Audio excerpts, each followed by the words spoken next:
Hello, this is MykonosFan, and welcome back to another Please Play It, the series in which I urge you to please play it. Today's episode focuses on Night in the Woods, a game I had to check out after the praises my buddy SpiderKnife had sung about it.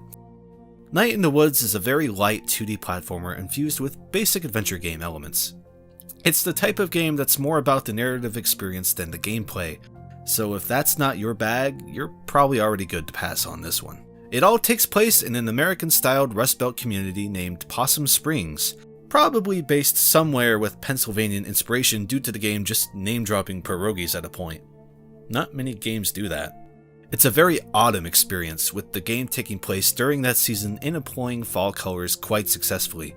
The style is basic, yet nuanced, and I found it difficult to look away from as I played. I can't think of another game out there with Night in the Woods' style. I'm sure there's one, somewhere, probably, maybe? Let me know if there is. Anyway, while the visual flair and setting are two of Night in the Woods' major strength, the other, arguably most key component is its characters. You play as Mae Borowski, a 20-year-old college dropout cat. Also, quickly, I must point out that this game features real cats in addition to its stylized humanoid cats. I had to. As Mae, you return to your dead rural town after a couple years away and reconnect with old friends and see just how little has changed in the time you've been apart from your home. All the while, you're slowly uncovering two mysteries. The first is why Mae dropped out of college, which is danced around a fair bit, and the second is what appears to be a deathly mystery involving Possum Springs.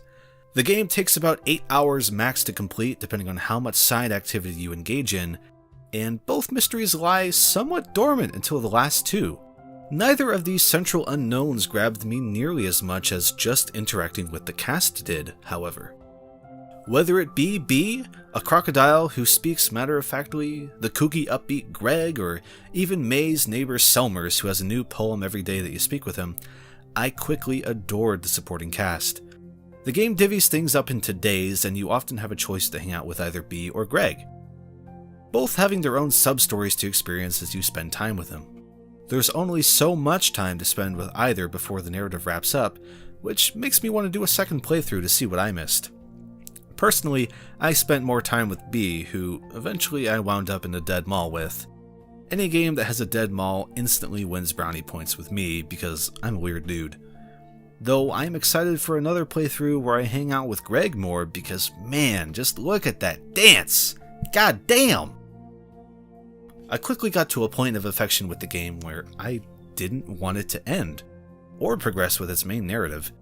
I just wanted an endless stream of weird, off-kilter adventures with these characters. They all play off each other so well, and even unnamed side characters like the sports fans outside of a bar I still recall fondly. The one hitch might actually be Mae herself, in my opinion. Oftentimes she's quirky and kooky, but is prone to behaving in outlandish ways and being a jerk to others. And these moments don't seem to be given the gravity they need, and such things are quickly brushed aside or forgiven in a way that didn't sit well with me. Mae can just be kind of a jerk. I imagine the intention was for her to become more off-putting as the game went along. If so, the game pulls that off well. I just wish she was held a bit more accountable sometimes. That I even care about this speaks to how invested I got into these characters though, so it's a net compliment in the end for Night in the Woods. Overall, the ending of the game made me feel a bit empty. I'm usually not into conclusions that are open to interpretation because I'm dumb.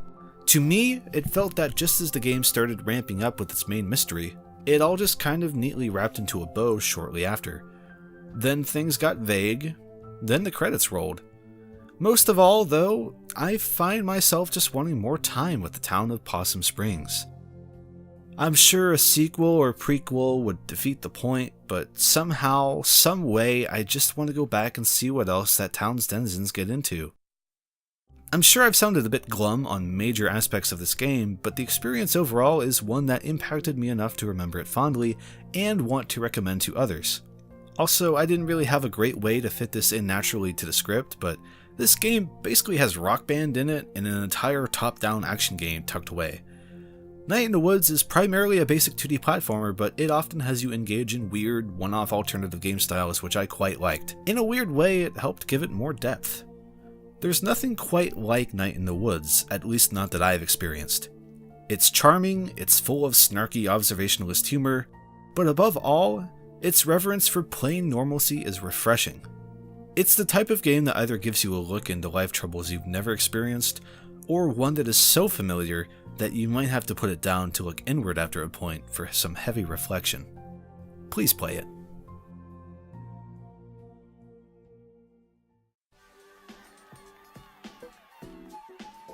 This video was made possible through the support of the above generous patrons. Thank you.